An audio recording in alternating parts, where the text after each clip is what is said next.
Hello, everyone. Welcome, welcome, welcome, especially to everyone in the live stream. Welcome. It's so good to be with you all today in this session called Ensuring Full Engagement of Women and Girls in Religion and Society. I like the title of this because it is ensuring and not just encouraging or inviting or something more subtle, because you would hope that in the 21st century, we're at a place where we can ensure women participation and girls participation. So I have some really amazing, esteemed speakers with us today from different walks of life that I'll be introducing in just a moment. Each speaker will have about 10 minutes to share their remarks, and then we'll have some open discussion and some Q&A from the audience as well. And just one thing that I would like to say before I turn it over to our first speaker is that when we're talking about ensuring full engagement of women and girls, it can be at many different levels.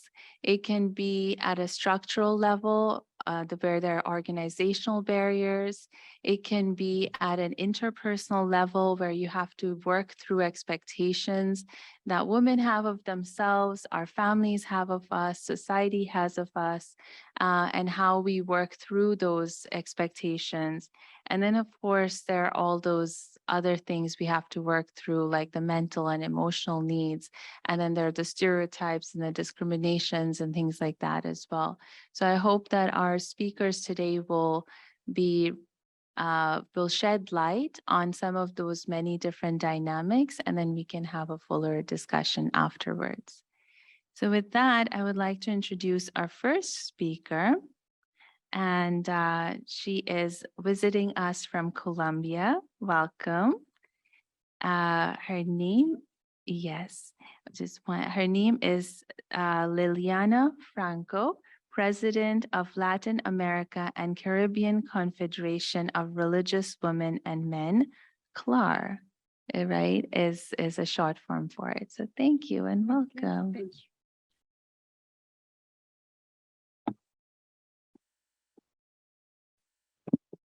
Buenas tardes.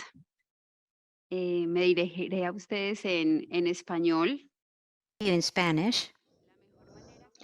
The best way that I have to come close to reality is contemplating things.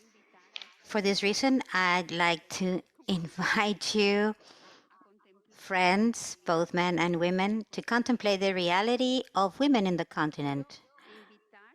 I'd like you to see this presentation. I'd like you to approach the feet of women in the continent.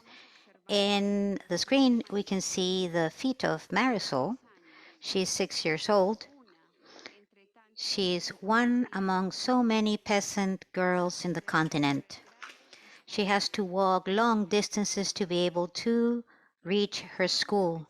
The education she receives does not recognize her identity or culture. It is the same that is given in the cities, and the standards used to measure her learning process do not consider factors such as culture, nutrition, housing, public utilities, family environment.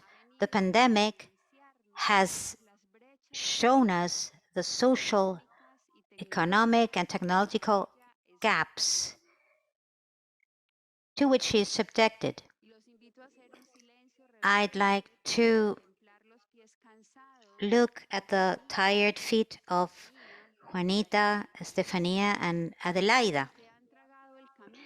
They have walked long distances looking for the station known as American Dream. They walk quickly and being afraid, hungry, without knowing that they are being expected at a cage known as protection station, where they will be taken away from their parents, language, rights, and culture. Forced migrations are a characteristic of recent years in Latin America. Large numbers of people have left El Salvador, Honduras, Guatemala to move towards the US through Mexico. Millions of Venezuelans flee their country basically through Colombia or Brazil to settle in these countries or move further south in the continent. In Venezuela, the population, many women flee from the political regime. With Teresa and with Lucia, I invite you to step down from the beast, to hurry to build a cambuche, a shelter to protect the children and the virginity and the assets that are kept in the backpack and in the soul. Let's stay with them to flavor the hunger, the impotence, the helplessness. They see in the news how the GDP increases and the production diversifies, while in their case, their income is so low that they cannot make ends meet. With them, we see that with a social crash in the recent times, we see that this contradicts that our countries live in democracy. The gaps grow, faced with the indifference of many of our rulers. And let's stop along the road to stay there at the corner of the hood with Mariana, where opportunities go by without making any kind of sign to the youth. In this same place where the protagonists of the micro traffic works, and that corner that witnesses clashes between gangs and where the ruling forces recruit people. Let's stay with Elena and Milagros in the town where the politicians promised to build a road or a causeway. Let's become angry with them when faced with the corruption which reduces the opportunities of the poorest.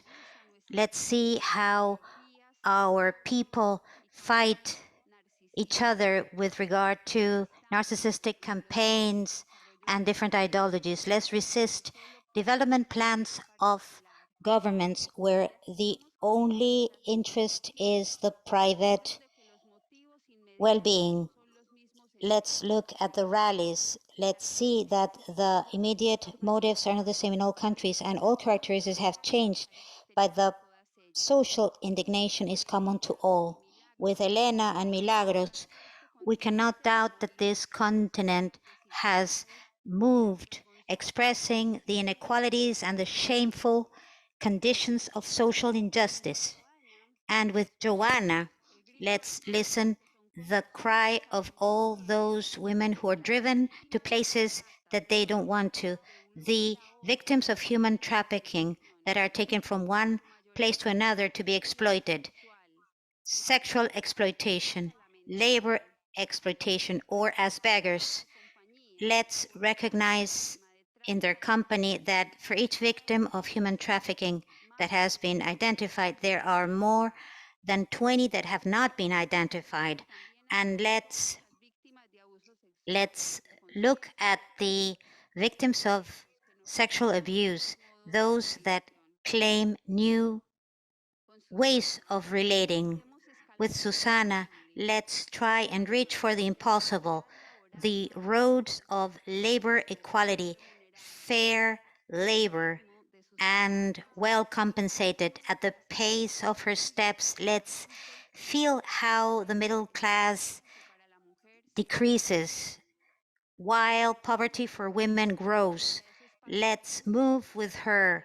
Let's approach that tiny space where she works, where she does her maquila, and let's look at the factory where many rights are frozen for women behind the freezers or in ovens where they cook panela and sugarcane and health. Aricete, she belongs to one of the many indigenous peoples in Brazil. She sees her land being destroyed by mining activities, mega projects that do not recognize the right to the land or the right of people. She dreams about the possibility that the ecological movement is able to make any progress. We could stop in this contemplative exercise and provide a handkerchief to Monica. She is at the side of the road, tired, as a result of the system that has turned her into a sexual object due to the consumption that reduces any possibility for her. In the case of the beauty stereotypes that place her in an equal situation, she cries in a market where they expose and consume identities. Consumption bleeds her out. This person is an unknown person, a Jane Doe, but it could be Maria, Teresita, Ofelia, Yolanda, Julia, one of so many social leaders of our peoples that have been murdered for defending human rights, the construction of peace, for working for an ethical, civil ethical, for helping their communities to diversify their crops, or to march in favor of rights. Daniela and Narta, they learned how to make their way 2 by 2 with difficulties, overcoming many obstacles, even congressional ones. They studied theology when the universities in countries offered limited possibilities of learning that. They applied for their PhDs in dogmatics and pastoral education. They went back to their country to teach what they had learned, but they found the doors of the university closed. One of the universities offered them limited hours, and in another university, they were told that the vacancies were, or the job vacancies were only for male priests. Beatriz has just turned 72. She teaches religion since she was 15. Everybody can see in her eyes the love she always offered to other people. Today she felt sad, crossed her legs, because the new priest imagined that a person or a woman with no education could spread the gospel. On a daily basis, I see the walk of life, how these women walk through life. Sometimes I follow them, sometimes I walk with them, and with them I believe in the possibility of a clear outlook, especially with that view that can give them hope. To all from the different faiths, we should all continue working for a big and oval table where we feel as brothers and sisters, given the reality of women that do not have possibilities to access a good education, and having learned that educational systems are not inclusive, we have the challenge to favor from the different faiths the training for women, or the education of women on a qualified basis, and ensure that they have access to specialized training in theology. The sensitivities, female sensitivities, give different nuances to the interpretation of reality. The presence of women in religion and churches based on critical training help not to make the same mistakes in terms of schemes. We need to exercise a new practice with an education that allows us to move as responsible leaders towards an exercise of communion and engagement based on the recognition of the common dignity of women and men. We need to include the presence and contribution of women in the education of men. We can also see or look at the challenge of looking at the structures so that women can be part of the decision-making process. It will be necessary and it is urgent to generate reciprocal or mutual relationships, encourage equality and justice in the participation processes. It is also necessary to include in the reflections the corporality, the bio and social development, the recognition of the woman's body to favor ethical discussion and interrelations. It is necessary to review the scriptures in terms of inclusion in terms of the awareness of mother and father and the different categories, and given the clear idea that women are affected in the case of violence and human trafficking, we feel the challenge of designing projects to prevent this scourge, accompanying the victims and being present in at public levels where we can develop common projects that contribute to the life and the dignity of women. We should continue together to generate prevention dynamics for the victims, create networks and synergies for the accomplishment of common goals, continue to incorporate the reconciling view and a reciprocal dialogue in all interreligious spaces. This is without doubt the hour of women, and we're all responsible for working towards this. Thank you. Thank you.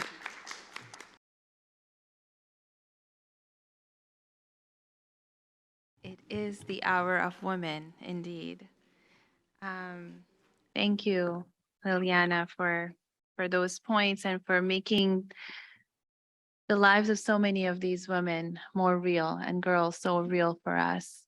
And the next time you walk in with them or you see them, please give them our warmest regards. And I hope we can do more to make life better.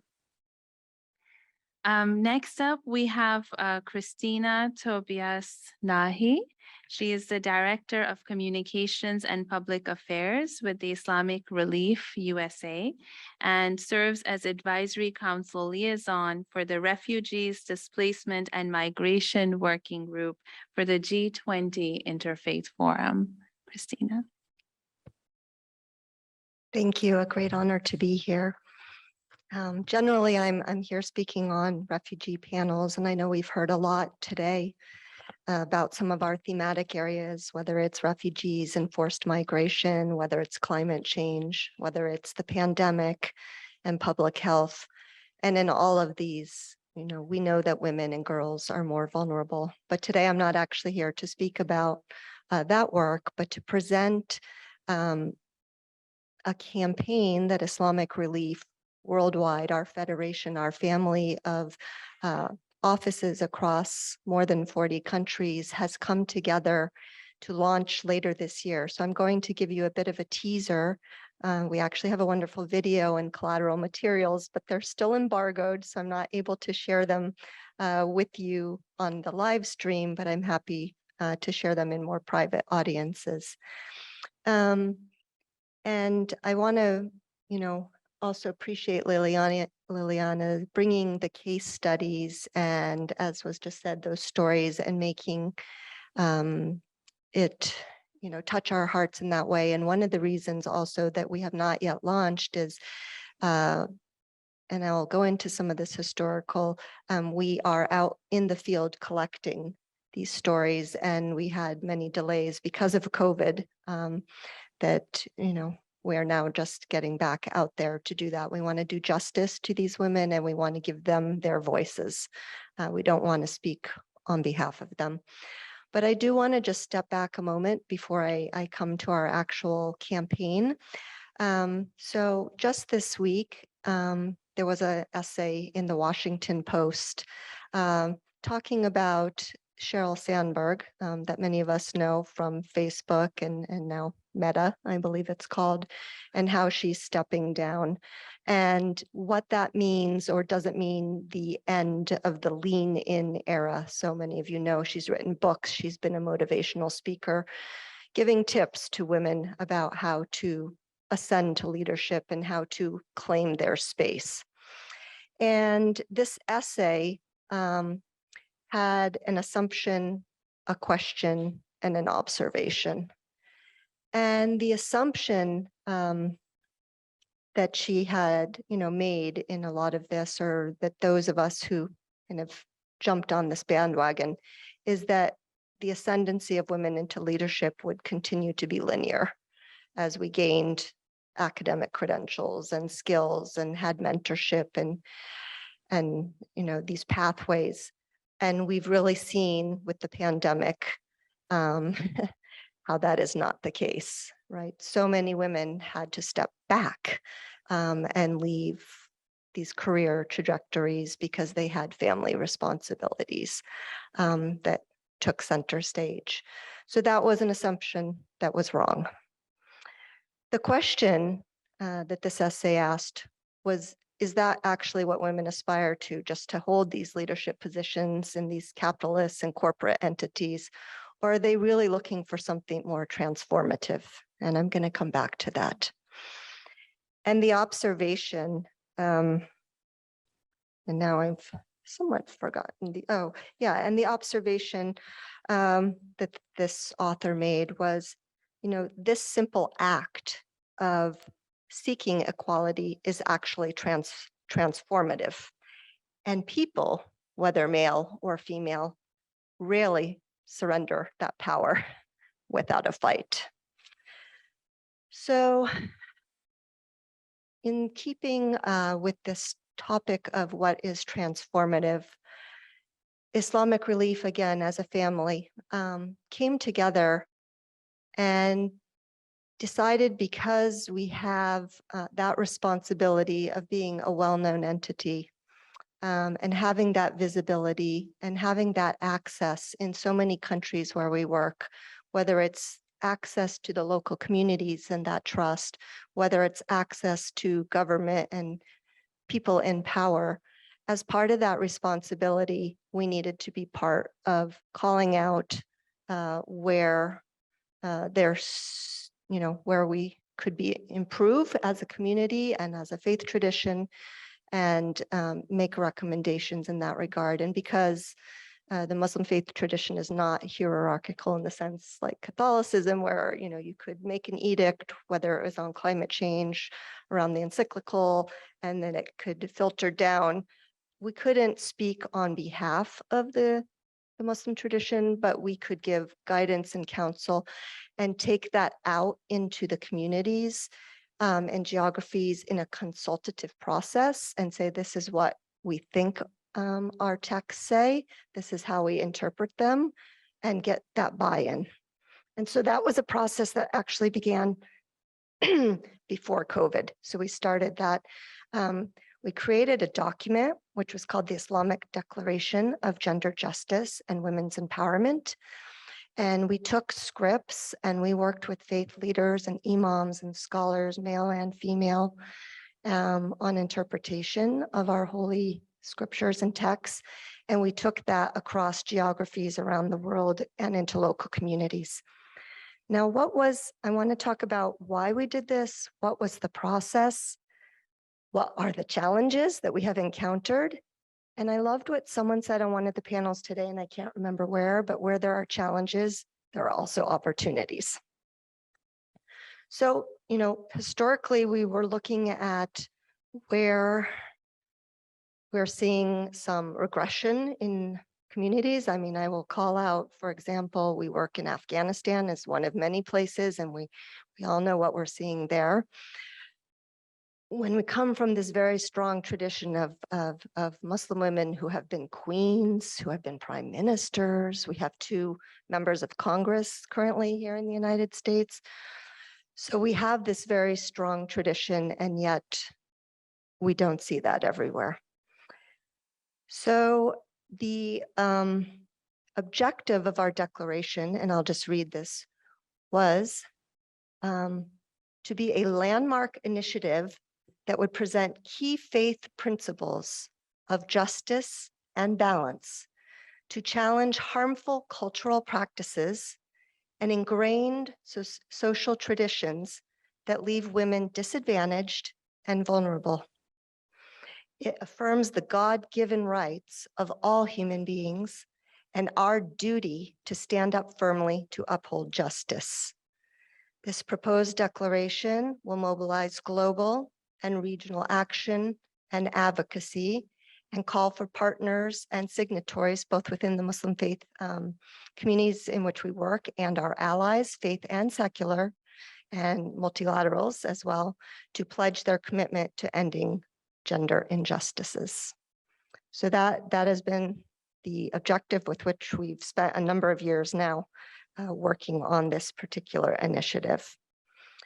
So what we did, as I mentioned, is pull out textual scripture on affirming the rights of women, whether it was rights to education, rights to marriage, rights to divorce, what is an appropriate marriageable age, rights to participate in the workforce, ascend to leadership, and even in the political spheres as well. So kind of all of these spaces, as well as just protection, right? Because we need to start out with protection in order to be able to move into some of these other spaces. So as we've kind of gone out there into the communities and gotten endorsements, this is where we've actually found some of our challenges. Now, first, this initiative is twofold. It's both and originally it was actually more of an external facing campaign where we wanted to educate other communities and other faith traditions about what they might be seeing in the media is not the correct interpretations, and it's not Islam. It is not religious, it is cultural, some of these harmful practices. Yeah, as we were venturing out and doing this externally, we were finding also some resistance and realizing we needed to do education within our own community as well. Because one of the barriers, and I think a question later about barriers, is religious literacy, even within our own communities. And so how do we transcend that barrier through education? And another, challenge we had as we've gone about doing this is a lot of faith leaders and imams and scholars, while very privately endorsing everything that we're saying, may not want to put themselves on the line to publicly endorse us and our campaign. And so, we're learning, how to work through some of that, and that is an ongoing process that we are doing. But that also presents opportunities as well, as I mentioned. So the actual campaign will launch this fall, as I mentioned. It's going to happen on the same day and the same week across about 40 countries to make it very impactful, to get a lot of media attention. We're going to have a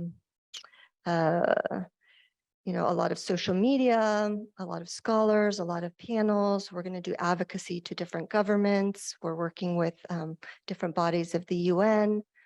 We're also going to do some stunts that get attention. We're still working out what some of those are, and if anyone has good ideas, we're open to hearing about them.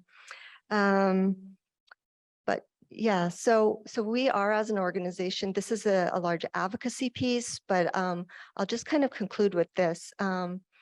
Although we do advocacy, it's not kind of our main line of work. We're actually a relief and development organization. And so we have to tie this back into our actual programmatic work in the countries of where we're present. So that reminds us in all of our response, in all of the different sectors that we work, whether it's education, whether it's health, whether it's water and sanitation, whether it's food insecurity, whether it's protection. In the programming that we do, we always make sure that our programs, have a special emphasis on widows, on women, on girls, because and leadership and livelihood.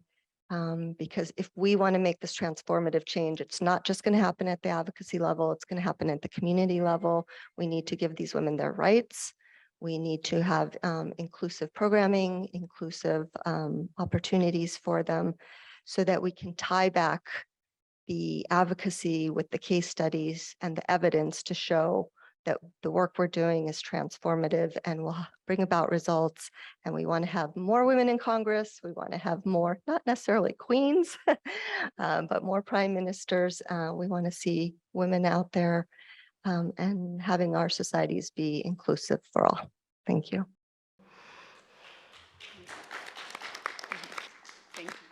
Thank you so much, Christina. I loved what you said about give voice to the women and not speak for them. And it connected to what Liliana was talking about earlier in terms of including women in the decision-making process. So it's so important to just have sincere platforms and ways to engage women and to hear from them and not just speak for them or to have it on as a performative basis. And I'm looking forward to that launch. Woohoo! We'll all be part of it, 30 countries, and contribute. So with that, I would like to move to the next speaker, Audrey Kitagawa. President, International Academy of Multicultural Cooperation, and co-chairperson for Gender Equality and Human Trafficking working group for the G20 Interfaith Forum. Audrey. Thank you so much, and good afternoon, everyone. I am so pleased to be a panelist in this session on ensuring full engagement of women and girls in religion and society. And I will address this topic by starting with religion and how beliefs and practices of religion have seeped into society and become part of the cultural practices, behaviors, and normative values of society. In her book, Persisting Patriarchy, Kochurani Abraham indicated that religion was one of the greatest identity markers of human beings, along with other social factors such as identity, caste, class, and ethnicity. She examined its role in the construction of gender identity through the experiences of the Catholic Syrian Christian women using a feminist lens. And although I will mention some religions, we should, also, and I won't have time to indicate many other religions, so it is not a calling out of any particular religion, but I think it is very indicative of how religious practices actually seep into society. So Kuchurani indicated that religious doctrines, beliefs, and practices serve to translate to everyday experiences the patriarchal ideologies that legitimize and reinforce the existing gender hierarchy. And gendered consciousness acquires a normative value in the lives of women and men through religious indoctrination, which affirms man's position as the head of the family and consequently idealizes and glorifies submission as the characteristic mark of womanliness. And this has a hegemonic impact, according to Kuchurani, on women as it normalizes their subordination as divinely ordained. And consequently, patriarchy persists despite women's higher ranking in gender development indices, mainly because it is mediated by religion. And in biblical patriarchy, there are a set of beliefs concerning gender relations and their manifestations in institutions, including marriage, the family, and the home. And it sees the father as the head of the home, responsible for the conduct of the family. And the tenets of biblical patriarchy are, for example, God reveals himself as masculine, not feminine. God ordained distinct gender roles for man and woman as part of the created order.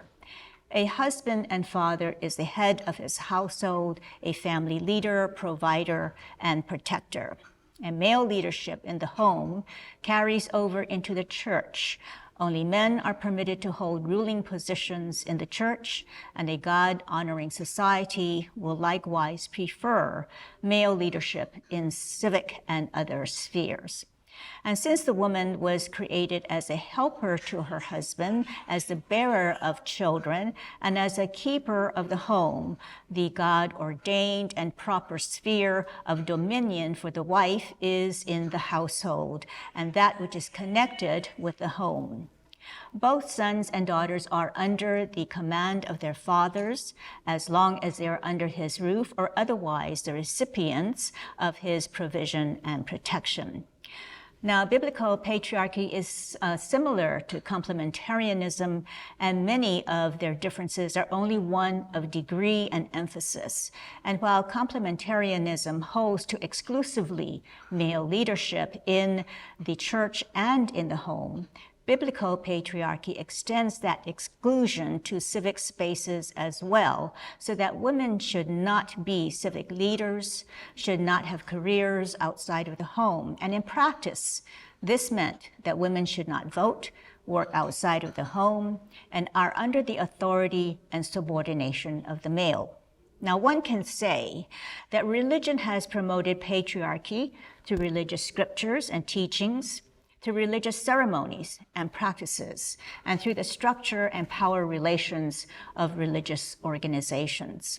And religious practices also stigmatize some biological functions intertwined with the very essence of being a woman, like, for example, menstruation. And menstruating women can be prevented from participating in religious activities or stepping foot onto sacred sites because they are perceived as impure.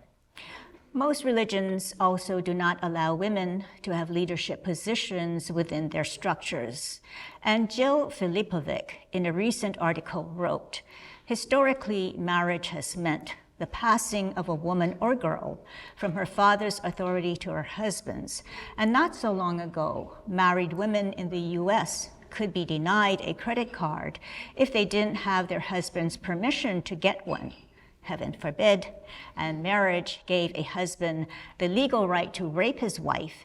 Marital rape wasn't criminalized in all 50 states until the 1990s, and loopholes still exist today." Feminists have spent several centuries trying to change the many laws that rendered women non-legal persons by virtue of marriage, and we have not yet fully succeeded. Across much of the world, wives still don't have the same rights as their husbands when it comes to everything from divorce to property rights to child custody to inheritance and the ability to choose to get married in the first place. And in many countries, women cannot marry who they wish. In many conservative religious traditions, marriage remains explicitly patriarchal, with wives instructed to submit to their husbands and the husband considered the top authority in the family. Now, in their book, Religion and the Changing Role of Women, by Barbara Hargrove, Jean Miller Schmidt, and Sheila Grieve Devaney, they wrote, quote, As the role of women in the society at large has changed, religion in America has responded to the changes in a number of ways. New professional roles in church and synagogues have been opened to women, including, in most mainline denominations, that of ordained clergy. Lay leadership positions as well are increasingly being filled by women. And along with these structural changes, a number of theological issues have been engendered, including the recovery of women's share of religious history, changing images of God and the church, and issues relating to sexual equality and justice. On the other hand, some religious groups have taken the lead in opposing women's assumption of more public roles, and also movements to free women from domestic role through, among other things, abortion, birth control, and divorce. Now, these issues have joined to larger movements over which religious groups and denominations have become extremely polarized. They have also affected the church's expectations of a large pool of female volunteer workers, and thus the general pattern of changing roles for women has changed the structure, both social and ideological, of American religion. Now, ultimately, how do we ensure the full participation of women and girls in religion and society? It implies an equal participation of women and girls with that of men. Well, while we recognize that the political, cultural, and social divides have deepened, especially in the highly polarized United States, when we see the U.S. Supreme Court poised to overturn Roe versus Wade, and race relations taking centrality in debates over school curriculum, and the tremendous contrasts between the financially privileged and the growing poor, and the erosion of the moderating balance of the middle class, how do we ensure the participation of women and girls in religion and society? We must look to the greater support, I would posit, and enforcement of the international legal instruments which exist today that didn't exist 77 years ago.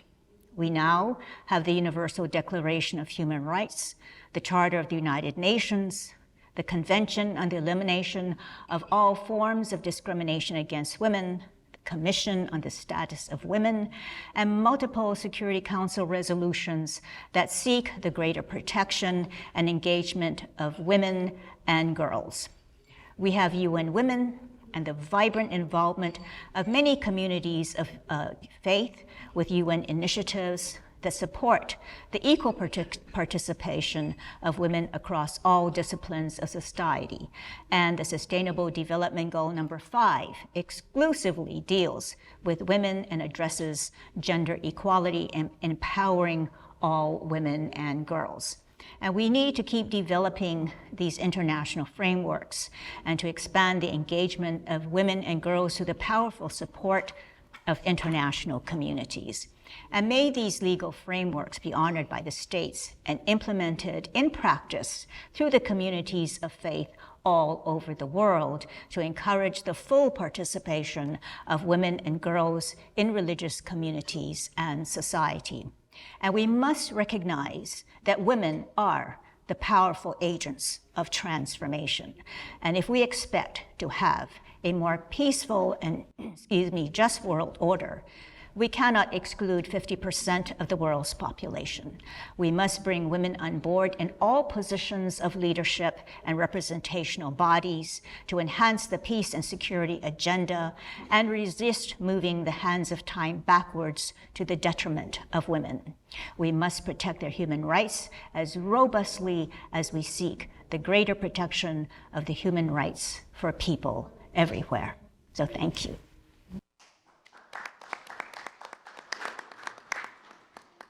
Thank you so much, Audrey. I loved that recognition that women are powerful agents of transformation. Indeed. Yay for that. Also, thank you for bringing to light the dangers of patriarchy and how the religious beliefs have seeped into society. And with that, I'd like to move to our last speaker, Dr. Lowe, as I like to call her, Dr. Louis Sprague. I've never said that out loud. Sprague. Sprague. There you go. It's always just Dr. Lowe for me. President of the Keyboard Center of Religions, for Religions Inside Out. Thank you. Thank you, Tasneem. It is a great honor to be here and to be on this panel. And certainly one of the things that becomes apparent immediately is that if we're going to ensure the full inclusion of women and girls in religion and society, it's going to take all of us. And it's going to take us all doing different strategies together. The Keyboard Center is an interfaith, educational, and experiential organization. And we bring people together to challenge assumptions in order to unleash the sacred and excuse me,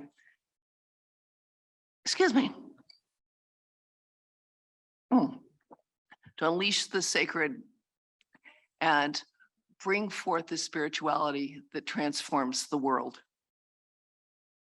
If you look at what's going on today in the world, we see these struggles going on between men and women, and struggles going on with different ways that we're going to handle crisis in the world. And I want to look at two assumptions that we have and how we can see those differently and how important that is in this struggle. And then I want to share two stories and talk about a couple of things that the Keyboard Center is doing. Many years ago, physicians and researchers looked at what happens to human beings when they come under threat. And they created something, or they identified something called fight or flight syndrome. I'm assuming that most of you are aware of that, yes? And that means that if I'm under threat, my adrenaline surges and I am ready to go to war or to get out. There's one small problem with that study. They ignored women. When women are stressed, their bodies react initially the same way and then differently. They start producing the hormone oxytocin, and women look to doing something called tending and befriending. When women are in crisis, they affiliate. It sounds to me like we need some of that today as we're dealing with crises in the world. And the power of women, and I think part of the path forward for women, is finding different ways to affiliate. The second concept I want to bring forward is there's an old theory about how people think, and it says that concept messes up percept. There are a lot of different ways of saying this, but what that means is if I have a concept of what something is, like what a woman is, then I stop seeing all of the other things that could help me see her differently. And it's really important, I think, for us to also look at the way we think about women and the role of women today and where our power is. Because our power comes again in the different ways that we can affiliate and that we can tend for others. Part of the conflict that we're in the world is people who are in power don't want to give it up, because their image is that if I give up my power, you're going to treat me the way I've treated you. And I'll do anything to defend against that. But that's not actually true when you look at what women are trying to do. Two stories. These are, the Keyboard Center was started by the late Reverend Dr. Gwen Keyboard. And Gwen was a remarkable human being who truly loved others and was concerned about the well-being and the sanctity of every person that she had contact with. And she did a lot of work with the National Council of Churches. And there was a rumor that got started around the National Council of Churches, actually a warning that was to men that said, you're really going to want to go have dinner with Gwen, but be careful because 3 days later, you're going to realize what you agreed to. And when she was early in her career, and these stories, by the way, did not come from her. They came from other people. And then I went back and checked them with her. There was an individual who did not believe in the ordination of women, did not believe in empowering women. And Gwen was in a process of trying to get onto a council, and he did everything in his power to stop her. Everything he could think of. And he was the head of the council. And Gwen kept meeting with him, kept making contact with him, and said, I'd really like to be part of the council. And he said, no, can't possibly happen. And she said, fine. Tell me how it is that you came to the priesthood, and tell me about your family, and tell me about the things that are important to you. And she began to really care about him. And there came a time when she was brought before the council, and there was huge uproar on the council about, yes or no, and do we want women, do we not want women, what do we do? And so she was allowed to speak before the vote was taken. And she said to the council, she said, I want to say something very important at this point, because there's a divisiveness that's happened around this. And I want to say that when I watched this individual this morning at the prayer service, I saw that he loved our Lord as deeply as I do. That he is as faithful and as good a human being as I am. And I do not want this vote to damage our community. And I ask for each of you to go into your heart and vote according to what is right. And I want you to know that no matter how the vote turns out, I will continue to love and support this council. And with that, she was excused and walked out. And when the council voted, everyone was amazed that they voted unanimously to invite her in. And on his deathbed, this priest asked for Gwen to be there, to be with him. Because we are about relationships. We're about building and holding relationships. Another story went a different way. Much of the work that the Board Center does is behind the scenes. It's trying to help people get through their difficulties so they can connect again. And this took place in the Middle East. And there was a very difficult situation at a hotel, and everyone gathered at a hotel, and they were trying to find a path through this with very conflicted people and their situations. And at some point, one of the warlords threw his hands down on the table and said, I can't do this. And he went to get up, and Gwen, without thinking, reached across the table and pinned his hand down. And at that moment, guns were drawn. No one knew what was going to happen.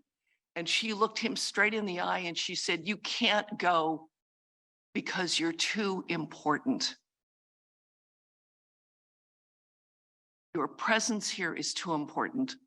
Please stay. And he took a breath and sat back. And everybody took a breath and they worked through it. It's about saying there's something more important than on my agenda.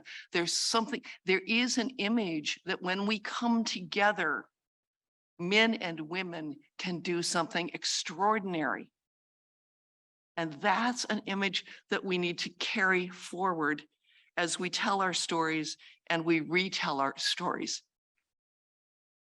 Excuse me.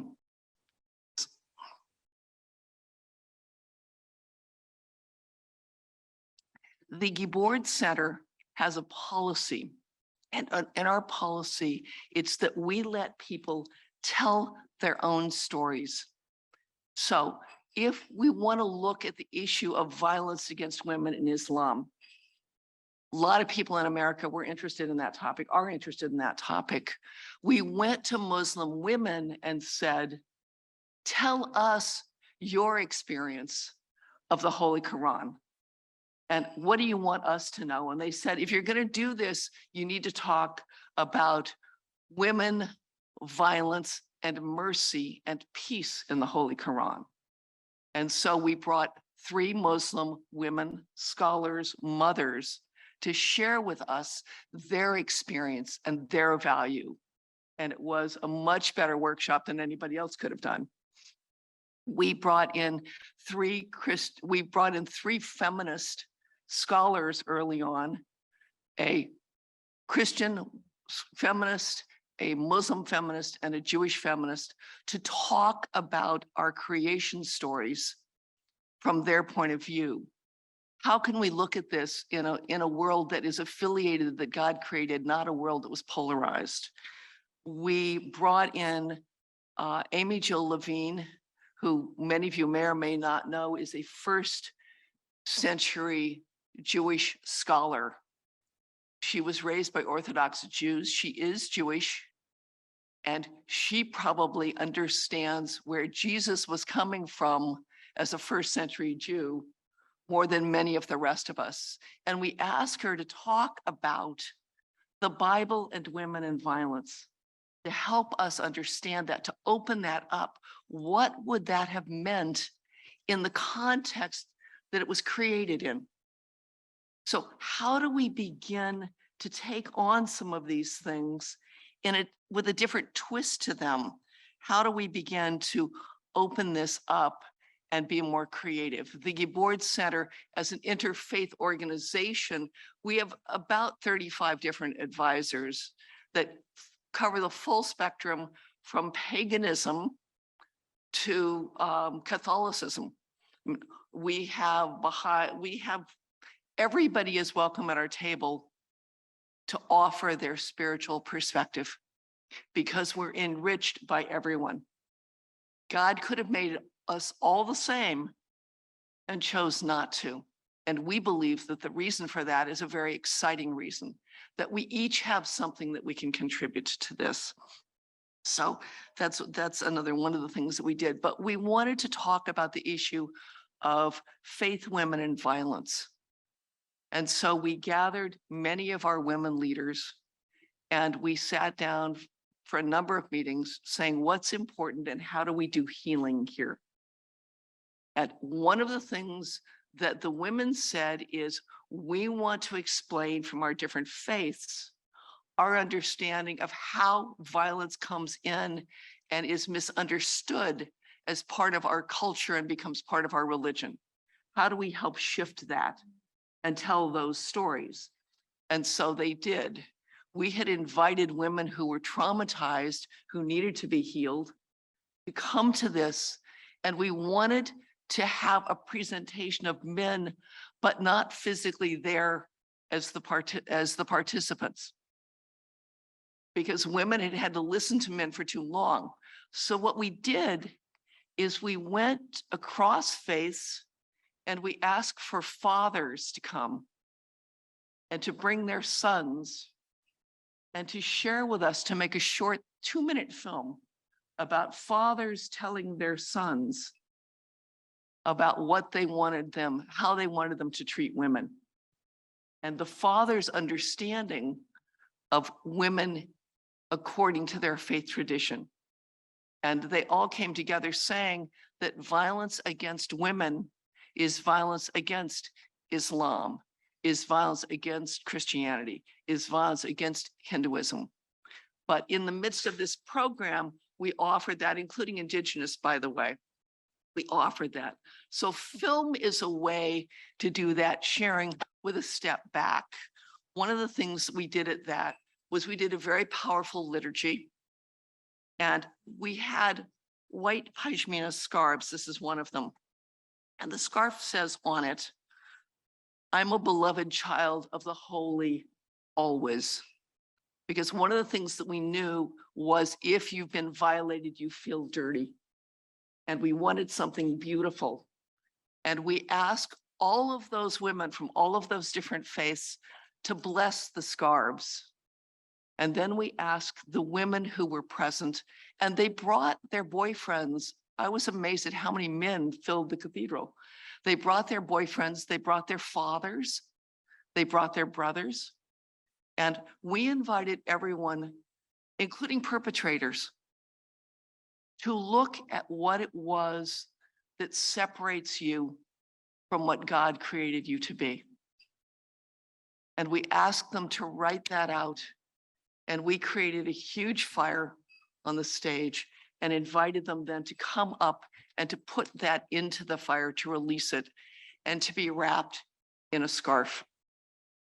The thing that surprised me at the end of that particular service was how many men came forward and said, "Can I have one for my mom?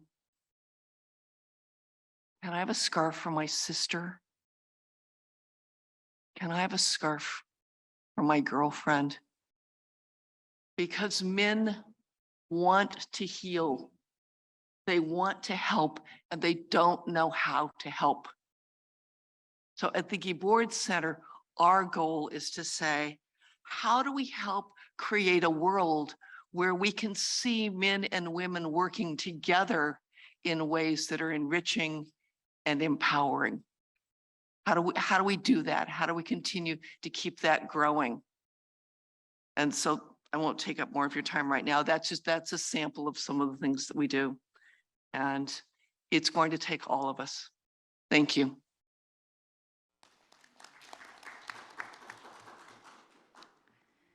Thank you, Dr. Lowe, You're welcome. for modeling what it really takes to build relationships, what it really takes to ensure full engagement from everybody, men, women, young, old. It has to be sincere.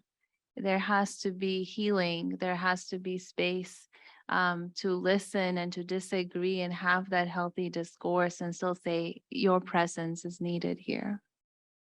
Sit, don't leave. Thank you. Thank you.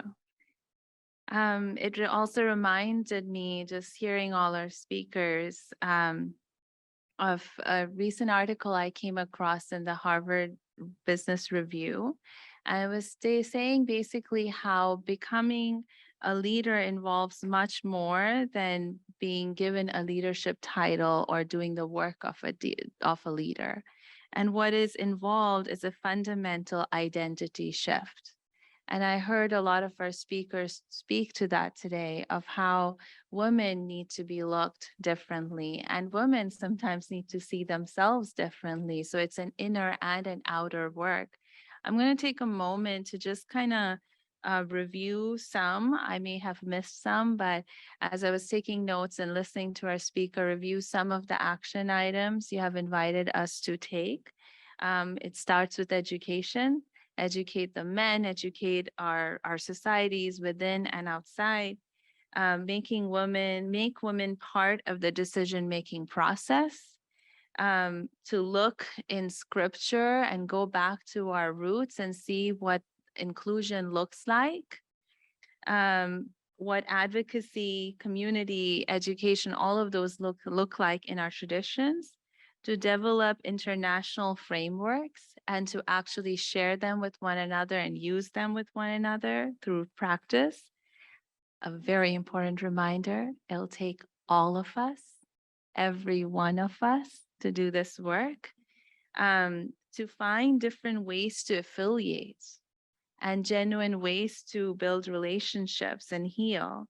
And then, of course, the power of stories, as shared from actually all of our speakers did that. So stories is such a powerful medium to really ensure full engagement, which is what we're here to talk about for women and girls. So we do have a little bit of time for questions. I wanted to let me get a sense of if you have questions in the audience, if folks have. Otherwise, I did want to go back to that idea of that fundamental identity shift. And what do you think it will take for women to see ourselves as leaders and empower ourselves? And what will it take for men and others, elders, right? Those leaders who might have been around for a while and say they want us on the table, but don't always make that genuine space for us at the table as equals. So what will it take to have that fundamental identity shift? If any of our speakers have a response to that, and then I see a hand, we'll come to you next.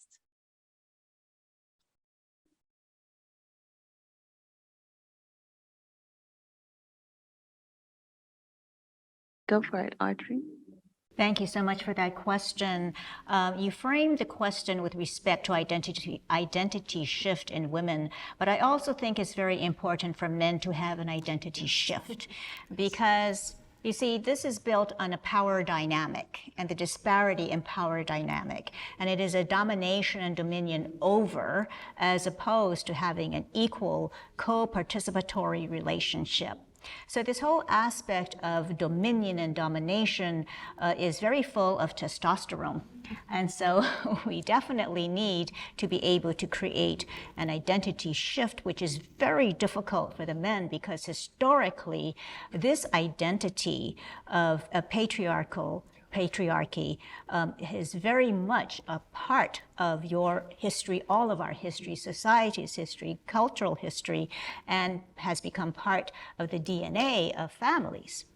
So it is going to take a willingness to move out of the power dynamics and to be willing to open the space to equal participation and equal respect. We've heard many powerful words today from dignity, respect, human rights, etc. But it also takes the ceaseless, fearless self-examination of each individual to really see our own biases, prejudices, and how much we have invested in this powerful dynamics of dominion over.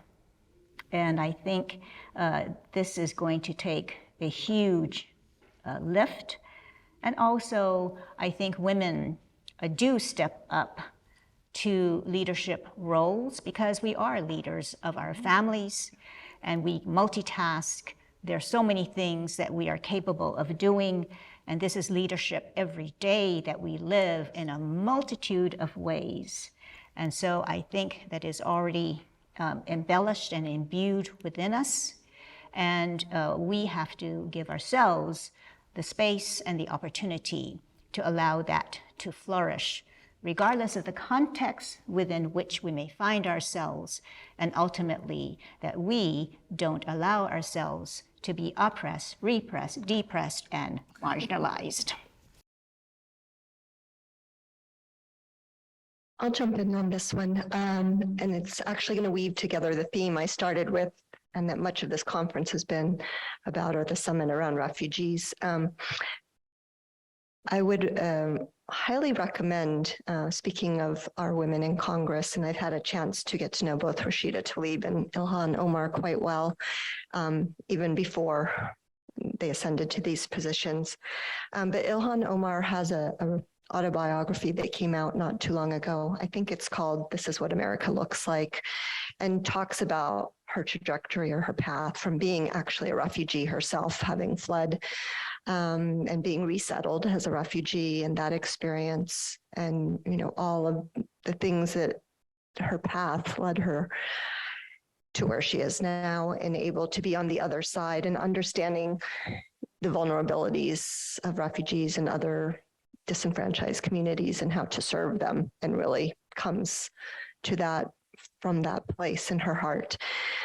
And some of the obstacles that she illustrated, and I think are common threads that you'll hear, was, it was her family support. So I think, that's essential. And it was eventually the community support. She talks a lot about how initially the community, her ethnic community, her faith community were not supportive as she got into these very public roles, as she was a state legislator first before she even ran for Congress, and how they were actually an obstacle until she was able to show them that by ascending to leadership and having the ability to influence legislation and change policies, she became an asset for the community. So it's family, it's community, it's showing this asset and not deficit. And I think it's this role modeling too, because both of them, if you talk to them, will say, something that they're most proud of now is that they are role models. Little girls can say, maybe we haven't had a woman president yet in the United States, but we do have women who are on that path. So so those are some of the things I would say.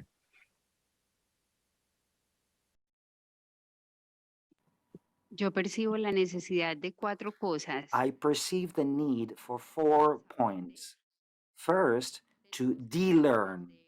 We have to de-learn habits, cultural schemes, relationship modes that are tainted by machismo, and not only men have them, we women also sometimes have those, and we produce those relational dynamics that we have to de-learn.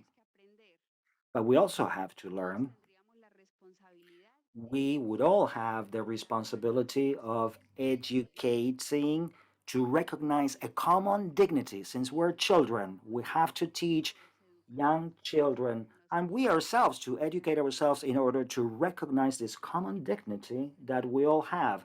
In the third place, we have to grow with our values in terms of our identity, each one of us as men or women, and also have been aware of where we are, in what group we belong, and there to generate participation possibilities and to strengthen the networks.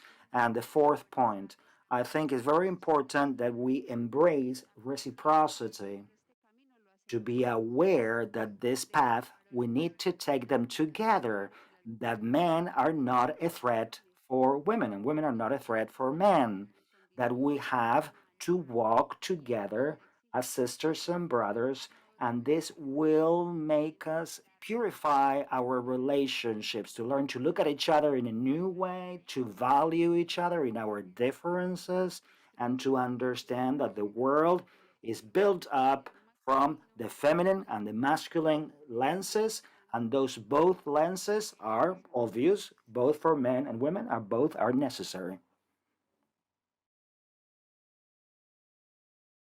Two things. One is that I take great hope in the interfaith community, because in interfaith work, we have leaders who are willing to listen to one another, who are willing to say, it's not my way or the highway. And I find that in interfaith work, we can get to a place of spirituality where we share common values. And I think we can make progress there. Another thing that I've learned from another wonderful interfaith organization called New Ground is there's a huge value in us connecting with the second tier of leadership. Because often people who are in the pinnacle of a leadership position have to hold that position. And if we can step down one level and get to some of the young people and some of the up and coming people, we can build coalitions and move from there. And I think that's a really important tool for us as we go forward. My name is Bani community to the UN. And I want to thank the wonderful speakers, 5 strong women leaders who spoke so eloquently about this issue. I was looking at the title of the session, and it's Ensuring Full Engagement of Women and Girls in Religion and Society. And it saddens me that there are 5 women on the panel and no man. I have come to request, if I'm ever invited to speak, and there's only women on the panel, if it's about the advancement of women, and I ask, why not a man? Because gender equality is not about women alone, it's also about men. That said, I believe there's a lot to be gained by men, and somehow I have also learned that change only happens when one sees a benefit to the change. And I'm going to share a quote from the Baha'i writings. As long as women are prevented from attaining their highest possibility, so long will men be unable to achieve the greatness which might be theirs. So if we are to advance in this world, we have to advance when both women and men are advancing equally together. And I had a question which was asked by Tasneem. I was going to exactly what you asked. So thank you. Thank you so much. Was it Bani? Thank you, Bani, for that question and that observation. And I see Tahil. If there are any other questions, I think what I would like to do is just capture questions, and then we have like maybe less than 10 minutes, and then the speakers can decide which question to take. So first, actually, kind of an offshoot of what Baniji just said. I don't think this should be the only panel where all women are speaking on women and girls. Every other panel deserves to have complete female leadership in conversations about every other topic. So first, that should be voiced. My actual question is regarding something that I thought of when Sister Christina, you were talking about the initiative that Islamic Relief is starting. And it's thinking about the qualities and examples of good feminist leadership from men. What does that look like from each of your experiences? So what do good examples of feminists from men look like? Men models. A question. Hi, thank you. you. I don't know how to phrase this, but I'll try. So I guess the way I understand is that, yes, we are all equal, but we're different. And partly because we are created differently. So how does one balance the fact that we are equal, but we're also different physiologically, and so therefore with that comes different roles and responsibilities? And what do we mean by true equality? Or is it more of equity? So I think there's a misunderstanding there in terms of what does that mean, what does it look like? I think that's where maybe a better understanding of equality, equity, and the different roles and responsibilities that we have as individuals, as a family, as a society, and as a nation. Thank you. So how do we work through those tensions and those differences and the distinction between equality and equity? I knew that word. Okay. Any other questions before we go back? Solo una opinión. A veces, It's just an opinion, but sometimes I have the impression when I hear some speeches in society that the idea of class fight is translated to different interpretations that have to do with theology. I believe that perhaps we should point or aim at the idea of recuperation our for common objectives that we have. Do you believe that from the religious realm can we find that kind of a space for cooperation, men, women, in the equality of opportunities? Not always the equality in the roles that they have, but at least the equality of opportunity. And I would like to tell you an experience. For example, the clergy is mostly men, at least a Protestant one, and I find that there are more men that take care of establishing churches than women. Hence, I don't see this as a result of it an inequality, but an option that people take one or another role. But I'm talking about specifically about my religious community. The national anthem in my country says the following: break the chains, said people, and the poor Sochosa liberty asks. So we find on one place the rich people and the poor people asking for the same. In this case, freedom, the national anthem.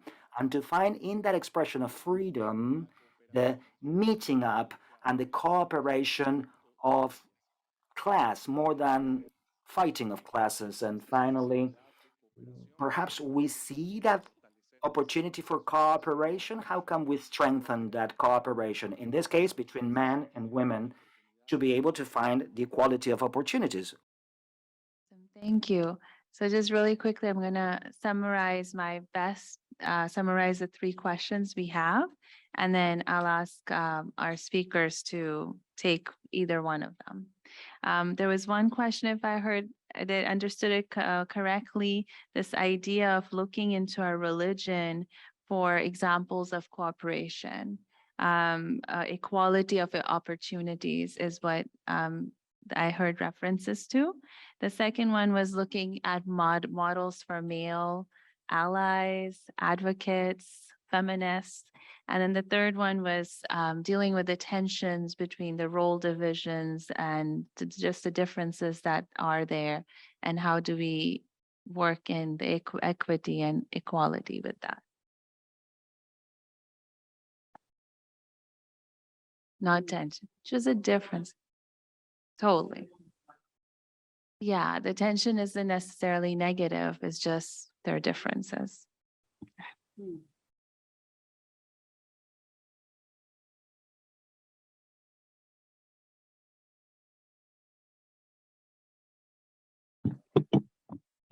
Lo que es igual es la dignidad. What is the same is dignity. We have the same dignity, but we are wonderfully different in sensibilities, in criteria, in ideas, in visions of the world visions, in ways we capture reality and we express it as well, the way we express it. And this, far from being a threat, is a possibility.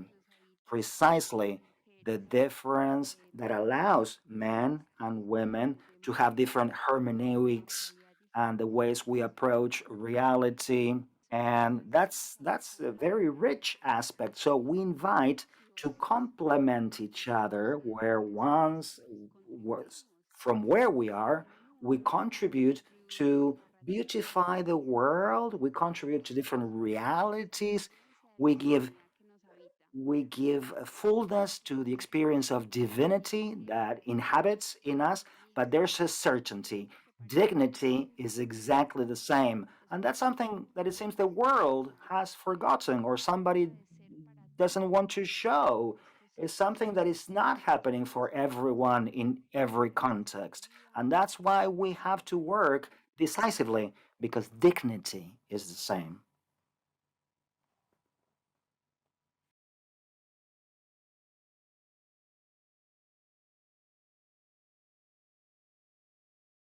I'll take both of them actually, because one is easier. About good leadership from men, or back to this pledge in our campaign. I mentioned it had started out as an external facing and became very internal within our community, and even more so even within our own organization as a family and as a federation. Looking at female leadership, we don't have any women CEOs across all of our offices at the moment. So one of the things that we are asking all of our CEOs to do is take a pledge to to create more pipelines. And so we're hoping to see change even within our own organization that can then hopefully be model and inspiration for other organizations, because we're putting them on the record and holding them accountable.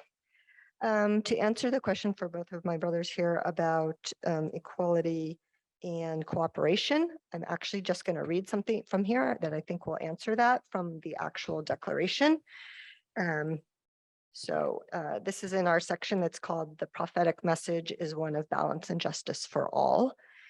And it says, challenging patriarchal structures that discriminate against women and girls is part of the prophetic example. The Prophet Muhammad, peace be upon him, did this by declaring the equal status and rights of women before God and in relation to men, encouraging the pursuit of knowledge for all human beings, irrespective of gender, respecting and valuing the participation of women in society and work, and emphasizing the equal status and reciprocal rights of wives and husbands. And then each time we had a passage like that, we had to back it up, as I mentioned. And so in this case, it was not from the Quran, it was actually from the last sermon of the Prophet Muhammad, peace be upon him, before he passed away. He had said, "O people," or "O men, it is true that you have certain rights with regard to your women, but they also have rights over you." And I'll end there.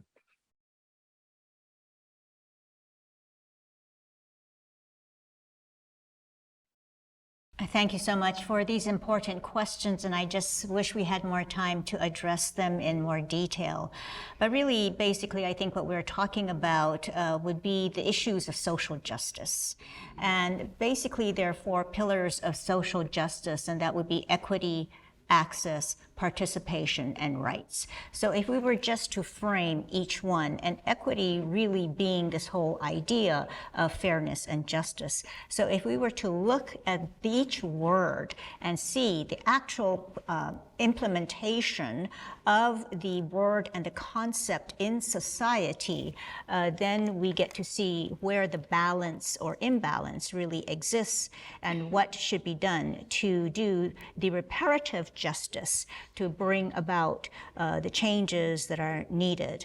But I also wanted to bring up this aspect of unitive justice. And we have heard these words that were also articulated in some of the panels. And unitive justice basically is the concept of having justice be applied with loving kindness. So I think that is very, very important, because this whole aspect of cooperation is built into this aspect of loving kindness and respect for each other.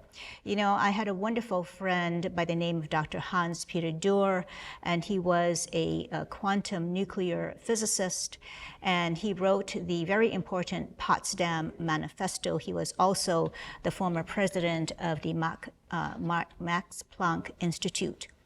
And you know, he indicated that this word cooperation was exceedingly important. And we have to recognize that we cannot do anything alone. Not the women alone, and not the men alone. And the fact of the matter is, yes, we do need each other. I mean, just like in electricity, you have the, the positive, the negative, the AC, the DC. I mean, so in creation, you have this binary, so to speak, and this is the duality of the world that we are always living in and always negotiating through.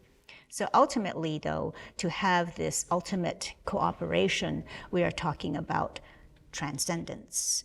And it is within the capacity of each human being to be able to attain that transcendental state. And part of the spiritual journey is to be able to discipline ourselves to be able to attain that reality. But I do personally believe that that reality already exists, and it is incumbent upon each and every one of us to undertake the steps to be able to realize the reality of it in our own lives. And so, I think because we are in the context of a conference and we are here to inspire each other and to give each other hope, that this is also endemic to the nature of the human spirit, that hope springs eternal in the human breast, that I do believe that it is important for us to articulate the words, and I do acknowledge the men and the women who have come together in this particular setting as an expression of our willingness to cooperate together. So I thank all of you for being here today. I'm noticing that late in the day, our audience is mainly men. And I want to thank the men who are here, because I think that to answer the question about feminist men, I think what I would call a feminist man is a man who understands that this journey is one that will enrich all of us, and that we begin to recognize the sanctity in each of us and get in touch with original grace. And we get so hung up on original sin, but let's pay attention a little bit to original grace and use that as a source of strength to do justice for these children that were brought to us earlier, and to do justice for the elderly and all of those who are struggling. I think earlier this week, I had printed out Fetzer organization has done a wonderful study on spirituality in America. And I had printed it out on my desk. And then Southern Poverty Law Center sent their report on hate groups in America. And I printed that out. And I was suddenly sitting there with these two reports. And I thought, this is where we are. This is where we are right now. And we're in the middle, and we have a choice to make. And the choice is really about how do we bring the spirituality and the love and the wholeness back to the disenfranchised, back to the wounded, back to the hateful and hurting. And how do we do it in order to elevate the compassion that we need for those in this world who are on the wrong side of privilege, those for whom we need to bring our efforts and our compassion together, because a just world will be a better world for all of us. And it will be a world that will continue to survive. If we continue in the path that we're on, where greed and fear run us, we are running out of time. There is huge hope, and the hope comes from the fact that there are so many of all of us that are working together to say, we need a world that values men and women, the young and the old, the animals and the creation. And that's something that we're doing together. So thank you, each of you. Thank you. So I'm going to do one more attempt to capture some of the wisdoms that these ladies have shared with us, and very, very briefly, the importance of critical self-examination, super important, acknowledging and addressing the power dynamics. It's important to name them and to work on them, to look for effective role models and to create role models. So we have those as examples, to unlearn habits that are not serving us anymore, to educate the children of our common dignity. So as they grow, they embody some of the values we're talking about, to engage with the second tier of leadership. I love that reminder. Woohoo. To pledge to create more pipelines for women, to adopt the 4 pillars of social justice, to practice loving kindness. And I think Dr. Lowe's story specifically touched me on what that looks like, to practice grace. And the one that I would like to end with is to really genuinely, openly lean into the differences that we have. I'm reminded of a verse in the Quran that says, we created you from a single male and female into different nations and tribes so that ye may get to know one another. And it is my belief, my firm belief, that the differences that are there, that tension that is there, is not a source of negativity, but can actually be a source of enrichment and a lot of nourishment. So I invite all of us to genuinely, with grace, with critical examination, with compassion and loving kindness, to engage with those differences and get to know one another. Thank you.